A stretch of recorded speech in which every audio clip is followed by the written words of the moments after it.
Next problem है 21 number. 1 minute. Problem number 21. Find the coordinate of center of mass of quarter ring of radius r. Quarter means रिंगचा एवढा part. Okay, fourth part circumference fourth equal part करा तुम्ही. जो part होईल तो म्हणजे quarter part. Okay, quarter ring of radius R. ज्या रिंगची रेडियस आर त्याच्या क्वार्टर रिंगचे सेंटर ऑफ मास फाइंड करायचे आहे. In the first quadrant of Cartesian coordinate system. Cartesian coordinate system म्हणजे एक्स वाय झेड. म्हणजे त्यांनी दिलं आहे एक्स वाय झेड आहे, त्याच्यामध्ये क्वार्टर रिंग ठेवली. क्वार्टर रिंग म्हणजे फक्त एवढा पार्ट, हा एवढा पार्ट किंवा एवढा किंवा एवढा किंवा एवढा. ओके, कुठे ठेवलं आहे? फर्स्ट क्वाड्रंटमध्ये. फर्स्ट क्वाड्रंट कुठं असतो? First, second, third, fourth. Okay, म्हणजे तो जो पार्ट ठेवला आहे तो असा आहे. अशी रिंग ठेवली एक.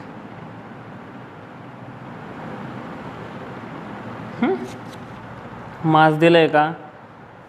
ओके, मास दिलेलं नाही.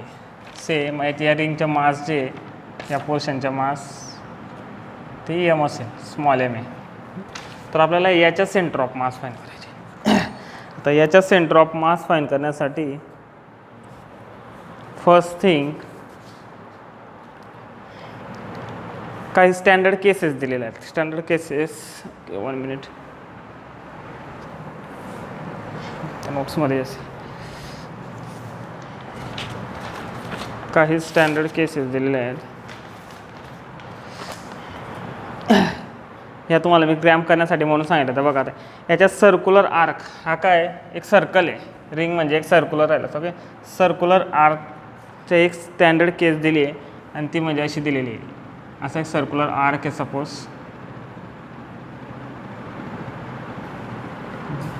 दिस इज थिटा, दिस इज असं थिटा. हा पूर्ण काय दिला आहे? 2 थिटा दिला आहे. अशी केस असेल, मास इथं असेल, मी सर्क्युलर रिंगवर असेल आणि एक पार्ट ऑफ म्हणजे कट केलेला पार्ट असेल, आर्क आहे, सर्क्युलर आर्क असेल, तर त्याचे सेंटर ऑफ मास मिळतं इथं. याला म्हणा एक्स सी, कारण अलॉंग एक्स ॲक्सिस आहे म्हणून एक्स सी एम. ह्या केसमध्ये पाहिलं तर एक्स ॲक्सिसच्या वरती जेवढा पार्ट आहे तेवढाच खाली आहे. So Y C M is equal to directly 0 येईल आणि एक्स सी एम येईल. याचा फॉर्म्युला आहे डायरेक्ट आणि तो एक्स सी एम येतो. किंवा नोट्समध्ये बघितलं तुम्ही तर एक्स सी एमच्या जागेवर डी यूज केला त्यांनी. डी काय आहे? सेंटर ऑफ मासचं position from origin from centre of the circle. हा एक सर्कल राहिला असता पण त्याच्या आपण एवढा पार्ट घेतला म्हणजे सर्क्युलर आर्क घेतला आहे. तर सेंटर ऑफ मास कुठं आहे? ह्या साईडला आहे, आर्कच्या साईडला आहे. आणि सेंटरपासून त्याचे डिस्टन्स डी आहे. And D is given by R sine theta upon theta. असं तुम्हाला डी दिलं. हे क्रॅम्प करायचे. आता बघा हे काय आहे? सर्क्युलर आर्क आहे. लुक ॲट दिस. काय आहे? रिंग आहे. एक पूर्ण असा सर्कल राहिला असा पण हा एक आर्क आहे. रिंगचा पार्ट आहे आणि तो आर्क लगेचला एक आर्क आहे. ओके, याच्या सेंटर कुठं येईल? हा असा गोल राहिला असता त्याच्या सेंटर आला असता ओरिजिनवर. ही त्याची रेडियस, ही त्याची रेडियस. ओके, इथं पण ही रेडियस आहे, ही रेडियस आहे, ही पूर्ण काय रेडियस आहे. सेंटरमधून आर्ककडे लाईन जाते. सेंटरमधून अशी आर्ककडे लाईन जाते. सेंटर ऑफ मास कुठं असेल? आर्कच्या साईडला आहे म्हणजे इथं कुठंतरी सेंटर ऑफ मास असेल. मला काय फाईंड करायचं? कोऑर्डिनेट. म्हणजे मला फाईंड करायचे रेडियस. कोऑर्डिनेट म्हणजे मला फाईंड करायचे आहे X C M, Y C M. हे दोन फाईंड करायचे. ओके, मग आकडे फॉर्म्युला काय? सेंटरपासून तर सेंटर ऑफ मास डी. डीचा हा फॉर्म्युला आहे म्हणजे मग आकडे हा फॉर्म्युला आहे. तुम्हाला जी केस दिली तिला फक्त ठेवता आलं पाहिजे आणि याच्याशी कम्पेअर करायचे, बाकी काही नाही करायचे. मग आकडे हा फॉर्म्युला आहे. काय तो? D is equal to R sine theta upon theta. आता थिटा कोणता अँगल आहे? हा पूर्ण अँगल जो ना, हा पूर्ण हा 2 थिटा आहे आणि त्याचे एकदम सिमिलर पार्ट आहेत. म्हणजे इक्वल पार्ट, सिमिलर म्हणायचं सॉरी, इक्वल पार्टमध्ये त्याला डिवाइड केला. हा थिटा, हा थिटा. हा पूर्ण अँगल काय येईल मग हा 90, त्याचे दोन इक्वल पार्ट म्हणजे हा 45 येईल, हा 45. सो आपला इथं अँगल आहे 45. आपल्या या केसमध्ये थिटा काय आहे 45. रेडियस काय दिली, याची रेडियस दिली काय म्हणतं प्रॉब्लेममध्ये, रेडियस आर म्हटलं त्याने, रेडियस आर म्हटलं.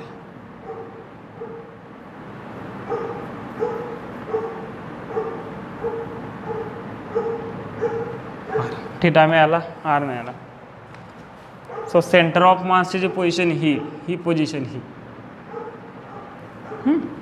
ती काय येईल, आपण डीज घेऊ. Okay, D is equal to R sine theta upon theta, D is equal to R as it is sine 45 upon 45 म्हणजे पाय अपॉन 4. 45 अँगलमध्ये काय घेतलं नाही, कारण ऑप्शनमध्ये पाहिलं तुम्हाला पाय दिसेल. काय येईल मग साइन 45 तो √2 R 1 upon √2 sorry divide by pi upon 4. हा ज्यावरती गेला तर 4 into R upon √2 divide by पाय.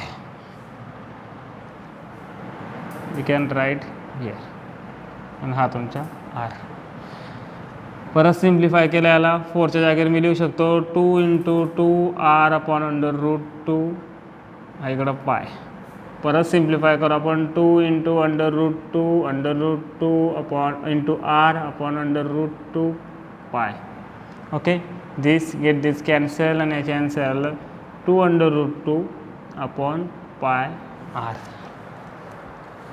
त्याच्या आन्सर काय आलं 2 √2 अपॉन पाय इंटू आर. कोणतं डिस्टन्स आहे, हे डिस्टन्स आहे. Look at. आता त्याची डायग्राम काढून घेऊ आपण. आपल्याकडे काय आहे 45. ओके, हा अँगल 45 आहे. हा XCM आहे, हा YCM आहे. RCM काय आला, RCM म्हणजे तो D आहे. तो D काय आहे RCM असा वेक्टर असतो ऑब्वियसली, तो position vector of centre of मास असा आहे. तर त्याला आपण RCM म्हणू शकतो. तर RCM काय आला, RCM आला आहे 2 √2 अपॉन पाय इंटू आर. डीला RCM म्हटलं आहे मी, मला आता कॉम्पोनंट फॉर्ममध्ये घ्यायचे म्हणून. मग XCM काय येईल, ऑब्वियसली XCM येतो magnitude of RCM cos theta. Cos theta का, मला 45 सोबतचे अँगल काढायचे आहे. कॉस थिटा घेण्यापेक्षा कॉस 45 घेऊन आले. ऑब्वियसली मला ही साईड फाईन करायची म्हणून तो कॉस थिटा येईल. साईन थिटा YCMसाठी साईन 45 समोर काय आहे Y येईल आणि त्याला ॲडजस्टन येईल X. RCM काय आहे 2 √2 अपॉन पाय आर. कॉस 45 येतो 1 upon √2 get cancel 2R upon pi. Similarly YCMसाठी काय येईल RCM साइन 45. काला साइन 45 मला आता ही साईड करायची, ती काय अपोजिट अपॉन ॲडजस्टन, अपोजिट अपॉन ॲडजस्टन तिकडे गेली साइन 45. सेम ॲन्सर येईल याच्या पण 2R अपॉन 5, कारण साइन 45 काय तो 1 अपॉन √2 येतो. काय केलं, जी केस दिलेली होती त्याला मी माझ्या स्टँडर्ड केससोबत कम्पॅरिझन केलं, बाकी काहीच नाही.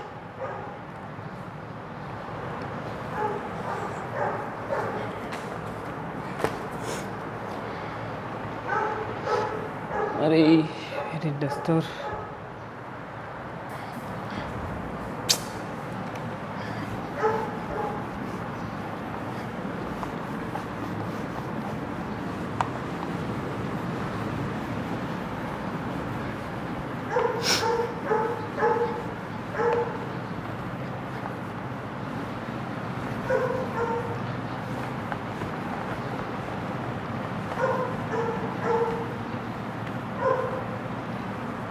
Next problem 22 numbers. Find the coordinate of center of mass of semicircular ring. Semicircular ring म्हणजे हाफ सर्कल. ओके, रिंग दिली परत. Semicircular ring of radius R. Radius obviously R आहे, place symmetric to Y axis, symmetric to Y axis तिला ठेवलेली. Symmetric to Y axis म्हणजे काय, Y axis त्या रिंगचे 2 equal part करेल. सिमेट्रिक टू वाय ॲक्सिस म्हणजे वाय ॲक्सिसच्या या साईडचा जेवढा पार्ट असेल तेवढाच या साईडला पार्ट असेल. सिमेट्रिक टू वाय ॲक्सिस असं म्हटलं असेल तर. सिमेट्रिक टू एक्स ॲक्सिस म्हटलं असेल तर तुम्हाला एक्स ॲक्सिसच्या त्या रिंग जे जोही ऑब्जेक्ट असेल, रिंग असो कोणता ऑब्जेक्ट असो, त्याचे असे एक्स ॲक्सिस असे 2 पार्ट करेल की एक्स ॲक्सिसच्या वरती आणि खाली इक्वल मास किंवा इक्वल व्हॉल्यूम असेल किंवा इक्वल एरिया असेल. ओके, आता सिमेट्रिक टू वाय ॲक्सिस म्हटलं म्हणजे ती रिंग अशी येईल बघा, वाय इकडं हाफ करेल, तिकडं हाफ करेल.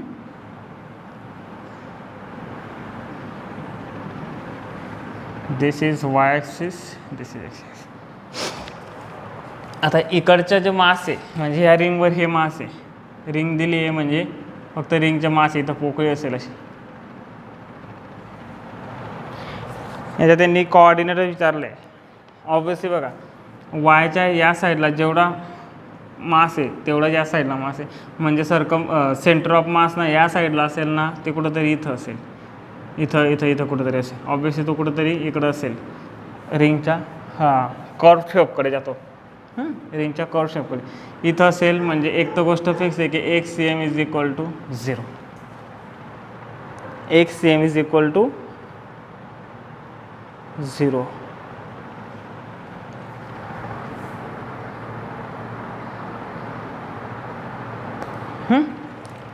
मला फाईन करावं लागेल, कोऑर्डिनेट फाईन करायचं म्हणजे मला फाईन करायचे आता काय, वाय सी एम काही. सिमिलर टू आता जी पाहिलं आपण एक केस,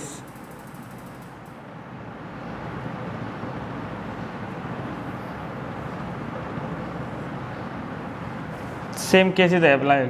हा अँगल होता 2 थीटा, हे तुम्ही डी घ्यायचो आपण, डी म्हणजे तो आर सी एम आहे, हा तुमचा सेंटर ऑफ मास. हा तुमचा काहीतरी सेंटर ऑफ मास असेल, हे जे डिस्टन्स आहे हे डी डिस्टन्स असं समजा. काय इथं डी आहे आणि तो डी इथं काय आहे, वाय सी एम आहे, कारण आपल्याला तेच वाय पाहिजे, तोच वाय पाहिजे. So D is equal to आपला वाय सी एम आहे. Okay, according to this D is equal to येतो R sine theta upon theta, तो येईल मग R sine theta upon theta. R त्याने रेडियस दिली. ओके, थिटा काय येईल, पूर्ण अँगल काय आहे 2 थिटा आहे, हा काय येतो मग थिटा, म्हणजे त्याचे 2 पार्ट होते. इथून तर इथपर्यंत पूर्ण अँगल काय आहे 180 म्हणजे पाय, त्याचे हा पार्ट होईल, हा बघा एवढा, हा एवढा पार्ट. स्टार्ट द एंड पॉईंटमध्ये 2 थिटा एवढा अँगल आहे, स्टार्ट द एंड पॉईंटमध्ये पाय एवढा अँगल आहे, त्याचे 2 पार्ट होऊन हा तुमचा थिटा क्रिएट होतो, तो थिटा घेतो. 2 थिटा घेत नाही, पूर्ण अँगल घेत नाही. ओके, त्याचे हाफ पार्ट घेतो म्हणजे मी घेणार pi by 2. Okay, so Y C M is equal to R theta pi by 2 upon pi by theta pi by 2 म्हणजे थिटा 90 काय येतो, थिटा साईन पाय बाय 2 म्हणजे साईन 90 येतो म्हणजे 1. So R upon pi by 2, so 2r upon pi. Answer 4th, काहीच नव्हतं त्याच्यात. मग फक्त हे केस तुम्हाला माहीत पाहिजे, तुम्ही डायरेक्ट कम्पेअर करा. आता इथं फक्त आर्कचे घेतलं आहे, हां तिथं लागेल किती केसेस आहे ते बघून घ्या. जास्त काय प्रॉब्लेम नाही सापडले मला याचे, तरी नेक्स्ट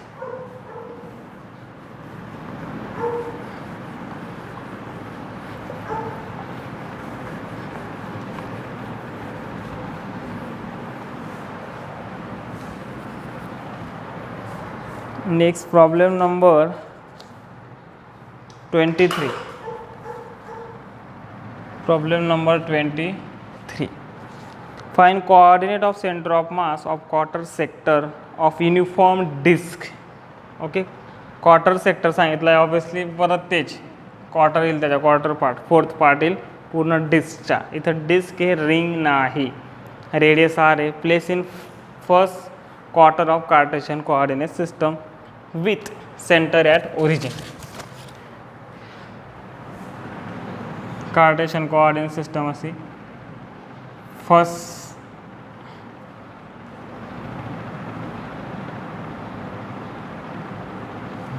कुठं ठेवलं आहे त्याला फर्स्ट क्वार्टरमध्ये.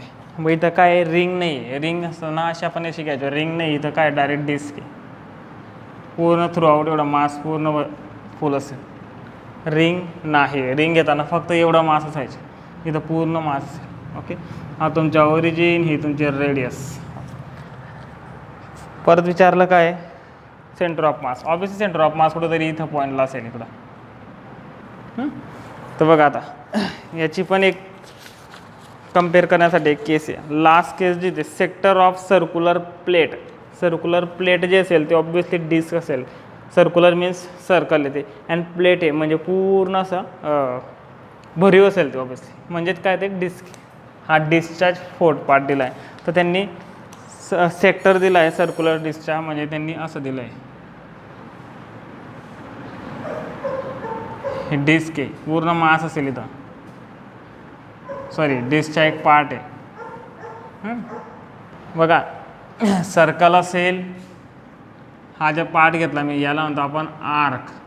ओके, अँड त्याच सर्कलचा तुम्ही असा पार्ट घेतला असा पूर्ण असा, तर याला म्हणतात सेक्टर. आपल्याला सेक्टर दिला आहे, सेक्टर दिला आहे म्हणजे आपल्याला पूर्ण हा पूर्ण मासिव पार्ट एवढा. तुम्हाला याच्याशी कम्पेअर करावं लागेल. आता जी मागची जी केस होती ती आर्कची केस होती, ती रिंगच्या वेळेस कम्पेअर करायची. डिस्कच्या वेळेस तुम्हाला सेक्टर ऑफ सर्क्युलर प्लेटशी कम्पेअर करावं लागेल. ऑब्वियसली दिस इज ओरिजिन, हा जो अँगल असतो हा 2θ असतो आणि सेंटर ऑफ मास तुम्हाला अगेन्स्ट इथं कुठंतरी मिळेल. हा तुमचा असेल θ, हा पण असेल θ. आणि हे जे डिस्टन्स आहे हे सेंटर ऑफ मासच्या ओरिजिनपासून इथं पण डीने दाखवलं आहे, आणि ते डी इज इक्वल टू येतं 2r sin θ अपॉन 3θ. तिथं r sin θ अपॉन θ याच्या इथं येतं 2r sin θ अपॉन 3θ. ही केस केव्हा यूज करायची आहे, ज्यावेळेस तुम्हाला आर्क दिला आहे मीन्स हाफ डिस्क दिली असेल, हाफ डिस्क राहिली असेल तर हाफ डिस्क जे पण असेल, पण डिस्क दिली असेल तर, सर्क्युलर प्लेट किंवा डिस्क दिली असेल तरच हा सेक्टर आहे. ओके ठीक आहे. मग हा काय ओरिजिन, याच्या बी सेंटर ऑफ मास कुठं येईल, इथं कुठं तरी येईल. सेंटर ऑफ मास येतो इथं, म्हणजे हा तुमचा x cm येईल, हा तुमचा y cm येईल. मला हे डिस्टन्स दिलेलं आहे, अँगल काय येईल, तर अँगल पूर्ण 90 आहे, तर हा त्याच्या हाफ 45, म्हणजे इथं मिळाला मला θ is equal to 45. Okay, d is equal to 2r sin θ upon 3θ. d म्हणजे काय, हा RCM आहे. असं काहीतरी डायरेक्शन असेल, असं येते. तर बघा असं आहे, हा तुमचा सेंटर ऑफ मास, हा तुमचा RCM, हे तुमचे XCM, आणि हा कॉम्पोनंट जो असेल तुमचा YCM. ओके, अँगल आहे 45. आधी मी RCM फाईंड करून घेतो. RCM इज इक्वल टू काय, 2r sine 45 1 upon √2 divide bye 3 θ काय येईल, θ आहे 45 म्हणजे π/4. दिस वन टाइम कॅन्सल होईल, हा होईल r√2. ओके, याचे काय होईल 3π/4. So 4 √2 r upon 3π. ऑप्शन बघून घेता मला इथं.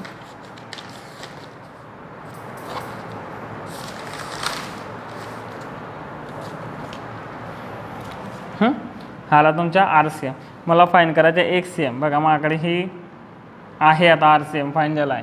ओके, मला फाईन करायचा हा आणि YCM म्हणजे मला ही. XCMसाठी मी कॉस थीटाचा फॉर्म्युला यूज करेल, YCMसाठी म्हणजे याच्यासाठी मी साइन थीटा यूज करेल. So XCM is equal to RCMच्या मॅग्निट्यूड इंटू कॉस 45. RCMच्या मॅग्निट्यूड होतं 4/2 sorry upon 3π into r into cos 45 होतं 1 अपॉन √2. √2 गेट कॅन्सल, हा येतं 4/3 sorry 4r/3π. 4r/3π. Okay 4r/3y. Similarly Y same जर तुम्ही फाईंड करणार तर तो येईल मॅग्निट्यूड ऑफ RCM sin 45. काय येईल तो magnitude of RCM sin 45. Against तेच पुट केल्यानंतर याचा आन्सर येईल 4r/3y.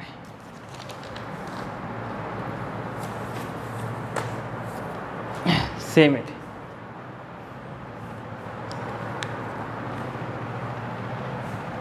काय केलं अजून इथं सांगतो बघा. इथं डिस्क दिली ती म्हणून मी सेक्टर सेक्टर यूज केला आहे. हां तिथं 2 डायग्रॅम आहेत, सेम डायग्रॅम आहेत.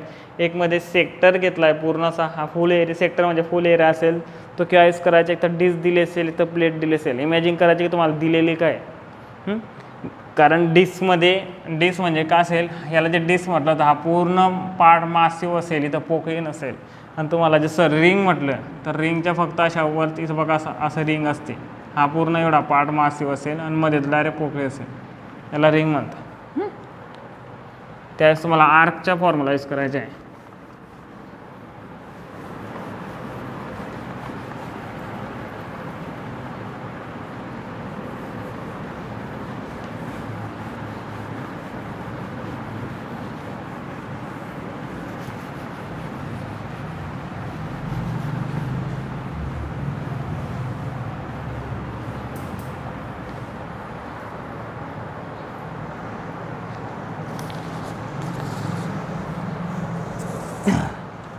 नेक्स्ट प्रॉब्लेम है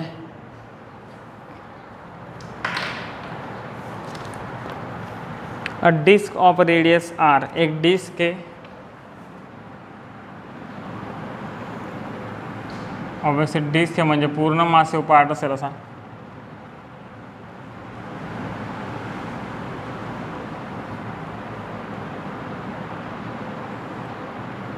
disk of radius capital R दिला, sorry. A disc of radius R is cut off from uniform thin sheet. एक थिन शीट आहे, एक मोठा थिन शीट आहे, त्याच्यामधून एक डिस्क कट केली आहे. ही ती डिस्क आहे. एक मोठी थिन शीट होती असं समजा. Look at disc. एक मोठी थिन शीट होती, पेपर होता समजा डिस्क पूर्ण, त्याच्यातून एक डिस्क कट केली आहे आणि ती डिस्क आहे ही. ओके, मेटल डिस्क आहे ती, मेटल शीट म्हणून कट केलेली डिस्क आहे. A circular hole of radius r/2 is now cut off from the disc. डिस्कमधून एक सर्क्युलर होल घेतला तुम्ही डिस्कमधून, तो कट केला आणि त्याची रेडियस काय r/2 आहे. Okay, from disc with hole being tangent to the rim of disc. Obviously ring म्हणजे काय, रिम ऑफ डिस्क म्हणजे सर्कम्फरन्स. तुम्ही असाच होल काढता, इथून कट करताय, एक सर्क्युलर होल कट करणार इथून. असा होल असेल की त्याची जे हे काय म्हणते, हां तो जो होल आहे तो टँजंट असेल कोणाला, रिमला, म्हणजे याला टच असेल. कुठून पण काढा तुम्ही, याला टच असेल असं. आता मी आधी काय करतो, याला एक्स ॲक्सिस आणि वाय ॲक्सिसमध्ये ठेवून देतो. X Y. ओके,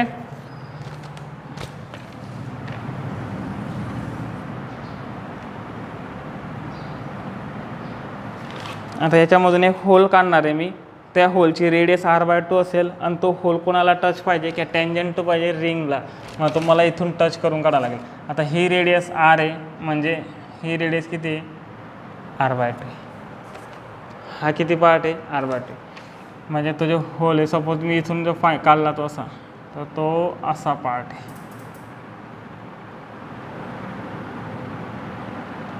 याला आपण खाली घेऊ.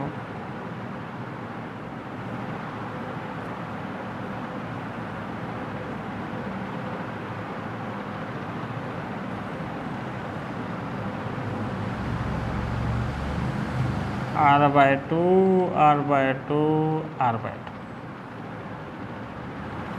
वायच्या सिमेट्रिक ठेवला आहे मी. काय केलं बघा, एक मोठी डिस्क होती, त्याच्यामधून एक होल कट केला आणि तो काढला. त्या कट केलेला जो होल असेल त्याची रेडियस किती पाहिजे मला, r/2 पाहिजे. r कसली रेडियस आहे, पूर्ण डिस्कची. ओके, असा होल असायला पाहतो की तो बरोबर रिमला. आता हा जो होल आहे r/2चे सर्कल कुठून, तुम्ही ज्यावेळेस कट करणार तर ते अजून कसं कट करू शकलो तुम्ही. हे डिस्क आहे, मी असा कट केला असा, r/2 radius, r/2 radius, r/2 radius, r/2 radius असं बी कट करायचं. पण मला असा कट करता येणार नाही, कारण त्यांनी सांगितलं की ह्याची जी की हा जो होल आहे हा कोणाला टच पाहिजे, कोणाला टँजंट पाहिजे, रिमला पाहिजे. म्हणजे तो एक तर असा असायला पाहिजे इथं, एक तर असा असेल इथं, एक तर असा असेल, एक तर असा असेल. मी कसा घेतला असा.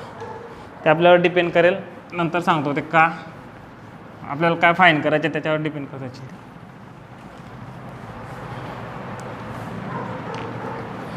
नंतर विचारलं कट केला गेला, त्या होलला साईडला ठेवून दिलं मी. आता असं काढून r/2 रेडियस इथून कट करून इथं ठेवला. हां त्याला असं घ्या लवकर. काय मासिव पार्ट आहे इथं. आता काय पोकळी तयार झाली. Okay. Find distance of centre of mass from centre of original disc. Original disc कोणती होती ही, ह्या पॉईंटपासून आपल्याला सेंटर ऑफ मास फाईन करायचे. ओके. आता एकदम साधा सिंपल क्वेश्चन. आधी फक्त डिस्क राहिली असती, हे डिस्क हे समजायचे. इथूनच कट करून आपण ते डिस्क आणली ती. याच्या सेंटर ऑफ मास कुठं असेल, सिमेट्रिक डायग्रॅम आहे, त्याच्या सेंटर ऑफ मास येतो सेंटरवर. कुठं येतो सेंटरवर. ओके. डिस्क एवढा होल मी कट करून घेतला. म्हणजे काय झालं, इथला जे मास आहे ते रिमूव्ह केलं. हा मास रिमूव्ह करण्याचा प्रॉब्लेम आहे. तुम्ही एखाद्या बॉडीमधून एवढा मास रिमूव्ह केला तर सेंटर ऑफ मास कुठं असेल नंतर येणारा त्याच्या पार्ट. ओके. एवढा मास चालला गेला. आता राहिलेला मास केवढं आहे, एवढं. तुम्ही जे वाय ॲक्सिसचा विचार केला तर वाय ॲक्सिसच्या ह्या साईडला जेवढं आहे तेवढंच या साईडला आहे. ओके. हा एवढा कट आणि एवढा कट सेम आहे. म्हणजे पूर्ण एवढं पार्ट इथून असा एवढा मास आणि हे मास सेम आहे. डायग्राममध्ये भले सेम वाटत नसेल पण ते सेम आहे. लॉजिकली बघितलं हा रेडियस आहे, हा रेडियस, दिस. म्हणजे सेंटर ऑफ मास कुठं असेल ना, तो या साईडला असेल ना, तो या ॲक्सिसवर असेल कुठंतरी. बरं सेंटरवर होता, या ॲक्सिस असेल तो कुठेतरी. ह्या ॲक्सिसवर आहे म्हणजे याच्या HCM काय येईल 0, कारण तो इकडं पण नाही आहे तिकडं पण. दुसरी गोष्ट, सेंटर ऑफ मास वरच्या साईडला असेल का खाली. डिस्क जर राहिली असेल तर सेंटरवर होता, कारण काय तुम्ही अशी लाईन खिचली तर तो वरती जेवढा मास आहे तेवढाच खाली, म्हणून तो सेंटरवर. इथं जे बघा एक्स ॲक्सिस वरती जेवढा मास आहे तेवढा खाली आहे का, नाही, खालच्या पूर्ण भरलं आहे, वरती एवढी पोकळी. म्हणजे वरचं मास हे कमी आहे as compare to below mass of X axis. X ॲक्सिसच्या खालचे जे मास आहे ते जास्त आहे. म्हणजे सेंटर ऑफ मास इथं नाही, जास्त मास इकडं असेल, इकडं कुठंतरी असेल. तो एक्स कोऑर्डिनेट 0 तिथं इकडं जाणारच नाही, तो असेल इथं. हा तुमचा असेल YCM. आणि मला हेच डिस्टन्स काढायला लावलं आहे. मला काय फाईन करायचं आहे, YCM इन मॅग्निट्यूड.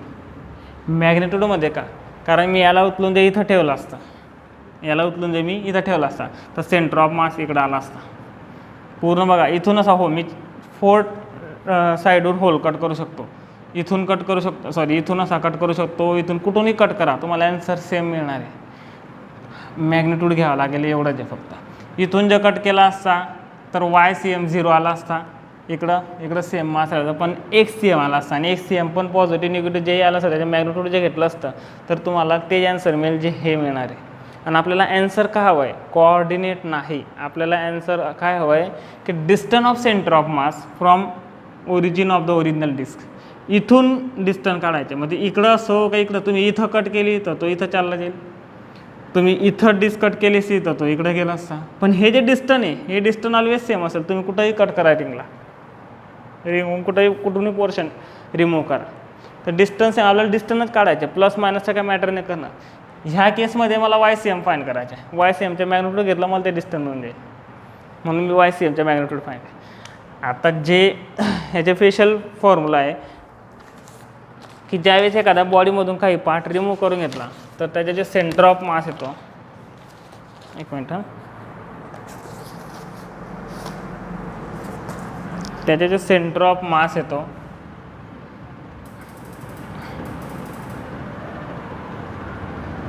मॅग्निट्यूड, हां मॅग्निट्यूड म्हणण्यापेक्षा वेक्टरच घ्या. त्याच्या सेंटर ऑफ मास येतो तो येतो M1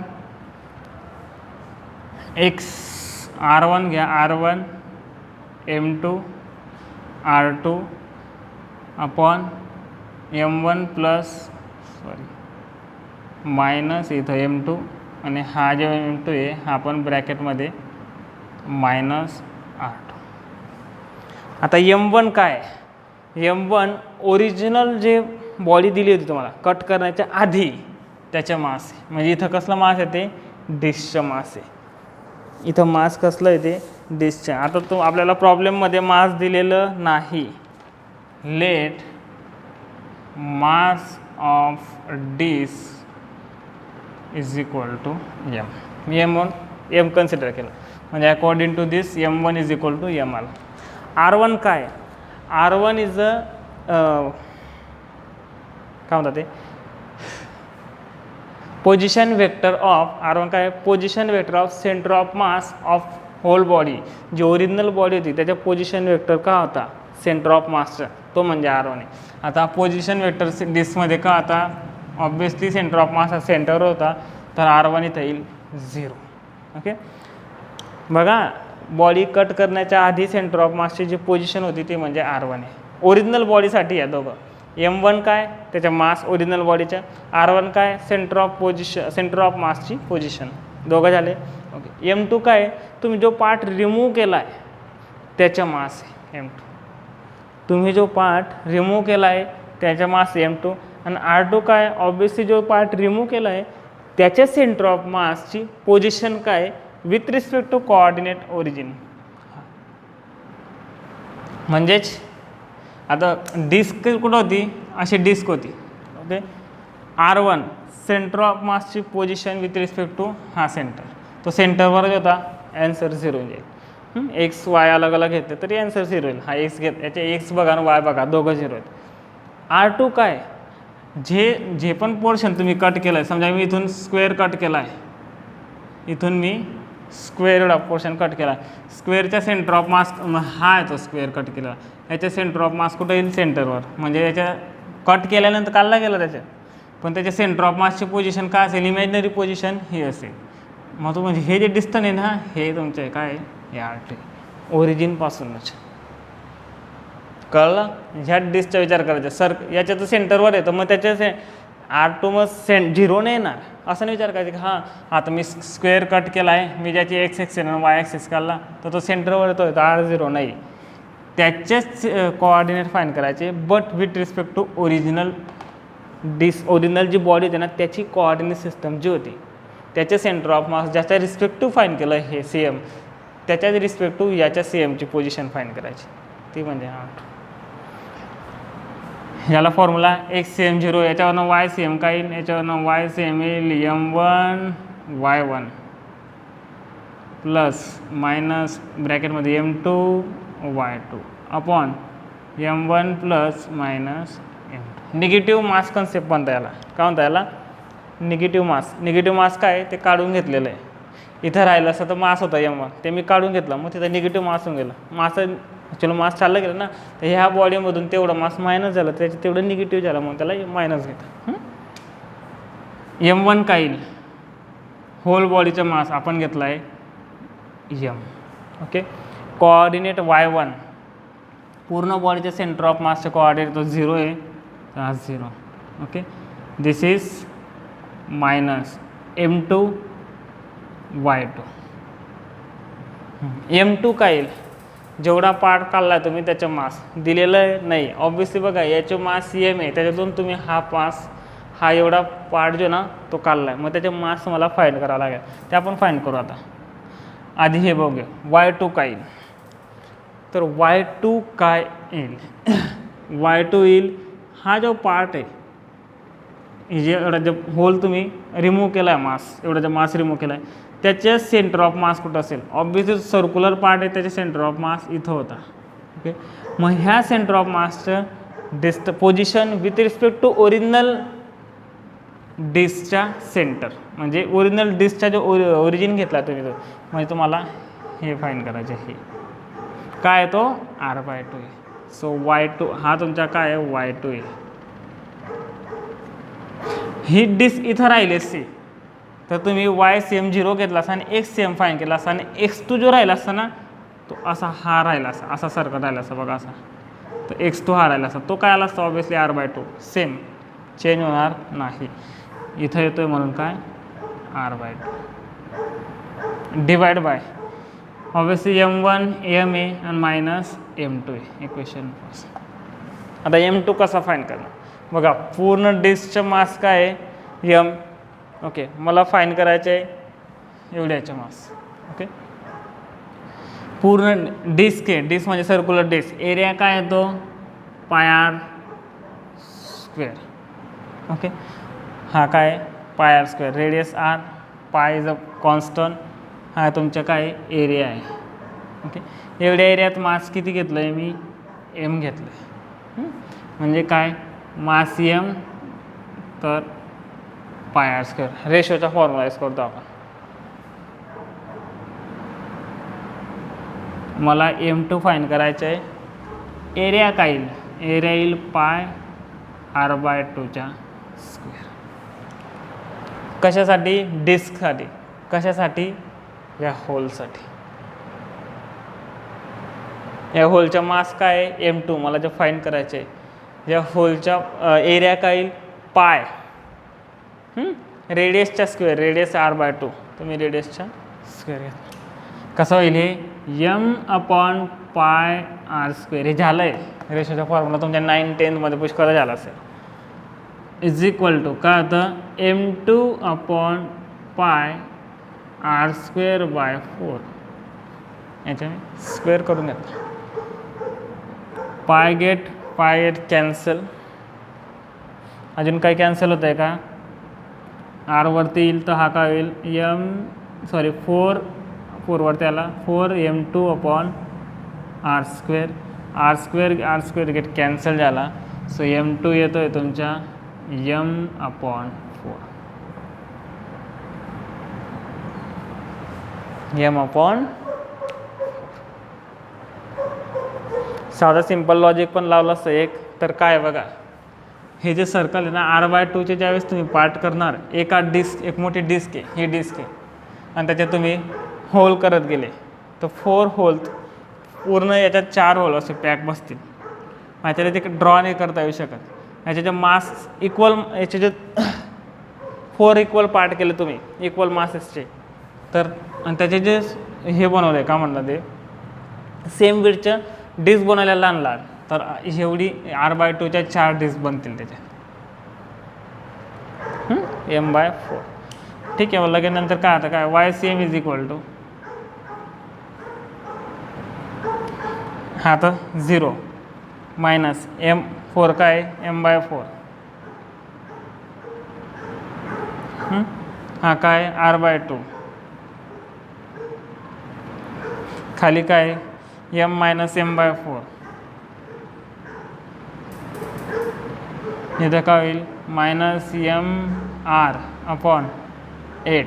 खाली काय होईल 4M - M/4. M get cancel. -R/8. इथं काय असेल 4M - M गेला असता तर 3M राहिला असता. सो 3/4 काय होईल -R/8 इंटू 4/3 गेला हा 2 -R/6. कुठं आहे म्हणजे त्याच्या, हा बघा हा जे ना हा तुमचा सेंटर ऑफ मास आहे. हा तुमच्या येईल -6. YCM is -6. दिलेलं नव्हतं त्यांनी की हा होल तुम्हाला इथं ठेवायचा. मी त्याला इथं पण ठेवला असता, इथं ठेवला असता तर इकडं आला असो, इकडं आला असता -6 म्हणजे एक CM -6 आला असता. हा होल तुम्ही इथं ठेवला असता तर हा सेंटर ऑफ मास इकडं शिफ्ट झाला असता या डिस्टन्स. मग काय आलं असतं YCM इज इक्वल टू 6 आला असता. -R/6 अगर R/6 आला असता. हा जो होल तुम्ही इथं ठेवला असता तर x आला असता पण तो पॉझिटिव्हमध्ये आला असता. x is equal to R/6 आला असता. म्हणजेच काय तुम्ही हा होल कुठेही ठेवा R/6 एवढ्या डिस्टन्सवर असेल तो फ्रॉम ओरिजिन. म्हणून ॲन्सरमध्ये दिलं आहे त्यांनी ॲन्सर जे डिस्टन्स जे दिलं आहे ते फक्त R/6 दिलं आहे, मायनस येणार नाही. कारण त्यांनी डिस्टन्स विचारलं होतं आपल्याला, बाकी काय नाही. ओके. ह्याच्यानंतर 25 नंबरचा जो प्रॉब्लेम आहे तो तुमच्यासाठी होमवर्क. फक्त 4 प्रॉब्लेम बाकी आहेत. हे 4 प्रॉब्लेम झाले का motion of centre of mass start होईल. ते आपण नेक्स्ट लेक्चरपासून करू. नेक्स्ट लेक्चरला याचे 4 प्रॉब्लेम बघू. नंतर मोशन ऑफ सेंटर ऑफ मासची मी तुम्हाला नोट्स देतो उद्या, ते आपण नंतर स्टार्ट करू. याच्यानंतर एक गोष्ट चांगली आहे की ती पुढची जी नोट्स आहे त्याच्यामध्ये डायरेक्ट सोल्युशन पण दिलेत. क्वेश्चनच्या खाली सोल्युशन तिथं देऊन टाकलं मी. तुम्हाला मी फोटो काढून पाठवणार नाही, तुम्हाला त्याच्यामधूनच लिहून घ्यायचे. अजून एक गोष्ट, मी व्हॉल्यूमप्रमाणे नोट्स बनवतो आहे, तर काहीतरी टोटल व्हॉल्यूम जेवढे येणार आहेत 24 चॅप्टरचे आपले तेवढे तर पॉसिबल नाही. 24 चॅप्टर तर होणार नाही आपले. लगभग असं समजा की 16 to 17 चॅप्टर कंप्लीट होतील. याच्यानंतर मी 12चे चॅप्टरकडे जाणार आहे लवकर, ग्रॅव्हिटेशन. याच्यानंतर 1-2 चॅप्टर झाले, मेकॅनिक्सचा पार्ट संपला की आपण डायरेक्ट मग 12चे जे इम्पॉर्टंट चॅप्टर ते घेत जाईल. मी आधी पण बोललो आहे मी. तर तुमचा तेवढा सिलेबस कव्हर करून द्या. जेवढा सिलेबस तुम्हाला इझिली 40 to 50 म्हणजे 50 मार्क्सच्या वरती घेऊन जाऊ शकतो. आणि तेवढे मार्क्स इनफ आहेत, कारण 50 कर तुम्ही तर COPला निघून जाणार. COP NITपर्यंत पोहोचून जातात, त्याचं काय एवढं विशेष नाही. ओके, तर जेवढं दिलं आहे तेवढंच करा. दुसरी गोष्ट, नोट्स आता इकडे तिकडे झालं असेल तर फर्स्ट व्हॉल्यूम तर तयार झालेलं आहे. फर्स्ट व्हॉल्यूम तयार झालं आहे. लागलं असं मी दाखवलं असतं पण इथं नाही. 1 minute. First volume and handbook बघा आज तयार झालेलं आहे. पूर्ण बुकच्या बुक तयार झालेलं आहे. हे हँडबुक आहे फर्स्ट. तर फर्स्ट व्हॉल्यूममध्ये फक्त 4 चॅप्टर आहेत. नेक्स्ट मंथपर्यंत बाकीचे पण संपण्यात आता लगभग. नेक्स्ट मंथपर्यंत सेकंड व्हॉल्यूम पण गेलं. सेकंड व्हॉल्यूममध्ये अजून 4 चॅप्टर राहतील. तर याचं प्लस पॉईंट काय आहे नोट्सचं, हे तुम्हाला घेऊन जायचे असेल तर घेऊन जायचं. मी लागलं असं PDF पाठवून दिलं तुम्हाला. त्याच्यामध्ये प्रॉब्लेम दिले, प्रॉब्लेमचे सोल्युशन पण दिलं आहे, एक्झरसाईज पण दिलेली. तुम्ही त्याच्या हँडबुकमध्ये शॉर्टमध्ये सर्व लिहून दिलं आहे. तुम्हाला कोणत्याच नोटबुकमध्ये लिहायची गरज नाही. प्रॉब्लेम कसे सॉल्व केले ते पण लिहून दिलेलं आहे हँडबुकमध्ये. काही स्टँडर्ड प्रॉब्लेम आहे त्यांच्या प्रोसेस पण लिहून दिला आहे मी. प्रॉब्लेमवरनं IMP कन्सेप्ट पण पूर्ण काढून दिलेलं आहे. तर ते नोट्स तुम्ही कलेक्ट करून घ्या. तुम्हाला रीड करण्यासाठी जास्त इझी होईल. फक्त जेवढे चॅप्टर घेता बघा, 6 to 7 चॅप्टर पण केले ना तुम्ही तरी तुमचे 30 to 40 मार्क्सपर्यंत तुम्ही रीच होऊन जाता. 7 किंवा 8 चॅप्टर घ्या. 8 चॅप्टर बी केलं तरी तुमच्या 40 मार्क्सचा कवर होतो. JEEची गोष्ट करतो मी. 40 प्लस केमिस्ट्री 40 प्लस मॅथ 40, काही नाही 120 मार्क्स COPच्या आसपास पोहोचतात तुम्ही. COP मिळून देतात. चांगले कॉलेजेस याच्या आसपासच फिरत असतात. 120-100 मार्क्सच्या. तर तुम्हाला काही असं नाही की आपलं सिलेबस होत नाही की सिलेबस असं काही विचार नाही करायचा. 16 चॅप्टरपर्यंत मी तुम्हाला घेऊन जाईल आणि मी इथं फक्त 7 ते 8 चॅप्टरची गोष्ट करतो. म्हणजे याच्यापेक्षा अजून डबलचं आहे. तुम्ही आत्ताही नवीन स्टडी चालू केला तर तुम्ही ते व्हॉल्यूम घेऊन जा. त्याच्यामध्ये प्रॉब्लेम पण दिले, सोल्युशन पण दिलेलं आहे. ते प्रॉब्लेम आणि आपण घेतलेले प्रॉब्लेम थोडेफार वेगवेगळे असतात, थोडेफार कॉमन पण असतील आणि काही वेगळे पण असतील. तर घेऊन जायचे असेल तर घेऊन जायच्या, पण घेऊन जाण्याच्या आधी मला कॉल करा, म्हणजे मी तुम्हाला तयार करून ठेवेल ते.